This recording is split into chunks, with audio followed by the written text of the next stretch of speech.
বাংলাদেশে আমাদের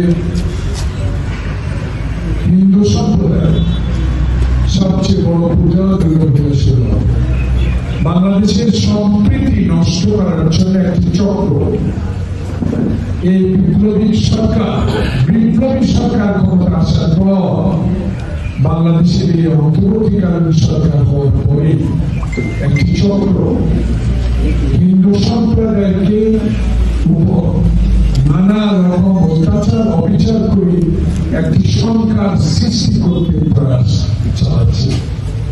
তাই আগামী 9 তারিখ থেকে 13 তারিখ পর্যন্ত আমাদের নেতা তারেক রহমান, যিনি আগামী রাষ্ট্রনায়ক ইনশাআল্লাহ, তার নির্দেশে সারা বাংলাদেশে ইতিমধ্যে আমাদের সকল নেতা ইউনিয়ন থেকে, ওয়ার্ড থেকে, পৌরসভা, উপজেলা, জেলা, বিভাগ সব নির্দেশ দিয়েছেন এই সম্প্রদায়ের সবচেয়ে বড় দুর্গা পূজা যাতে নিশ্চিতভাবে নির্ঝঞ্ঝাটভাবে সম্পূর্ণ করতে পারে। সেই কারণে আমরা কেন্দ্রের নির্দেশ মোতাবেক, তারেক রহমানের নির্দেশ মোতাবেক আমরা সেনবাগ উপজেলা সরকারি পূজা মণ্ডপে আমরা নিরাপত্তার জন্য আমাদের নিজস্ব সবচেয়ে বিশ্বস্ত কর্মীদের দ্বারা আমরা একটা কমিটি গঠন করি, যেটা ঢাকা জেলা উপজেলায় আমরা পাঠিয়ে দিয়েছি।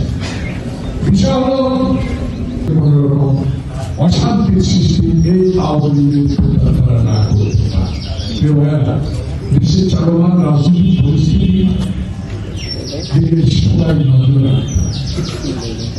আবু সাইদ মুক্ত সশস্ত্র নেতা কর্মী রক্তের বিনিময়ে অর্জিত হয়েছে দ্বিতীয় স্বাধীনতা, কিন্তু শেখ হাসিনা বাংলাদেশ থেকে পালিয়ে গেল, তার এখনো নজর বাংলাদেশের। কারণ এই মহিলা বাংলাদেশের 16 বছর ক্ষমতায় থেকে সকল পর্যায়ে সকল সম্পদ লুট করে নিয়েছে, বাংলাদেশের সাংবিধানিক প্রতিষ্ঠানগুলো ধ্বংস করে দিয়েছে, বিচার বিভাগকে ধ্বংস করে দিয়েছে, নির্বাচন কমিশনকে নিজের আয়ত্তে আনার জন্য ভোটাধিকার থেকে মানুষকে বঞ্চিত করে ফেলেছে।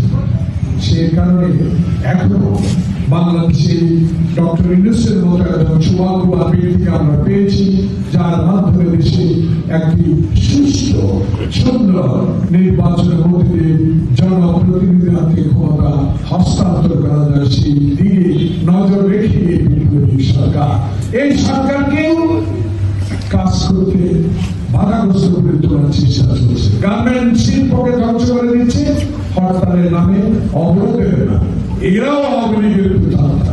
তাই এই সরকারকে আমরা সর্বাত্মক সহযোগিতা করব, তবে এই সরকার যেন বিলম্বিত না করে জনপ্রতিনিধিদের হাতে ক্ষমতা হস্তান্তর করার ব্যবস্থা করেন, সেই দিকেও এই সরকারকে নজর রাখতে হবে। কারণ আমাদের নেতা তারেক রহমান নিঃসন্দেহে বলে দিয়েছে এই সরকারকে ব্যর্থ হতে দেওয়া যাবে না, কারণ এই সরকার ছাত্র বৈষম্য এবং ছাত্র জনতার রক্তের বিনিময়ে অর্জিত হয়েছে এই স্বাধীনতা দ্বিতীয় এবং এই মুক্তি।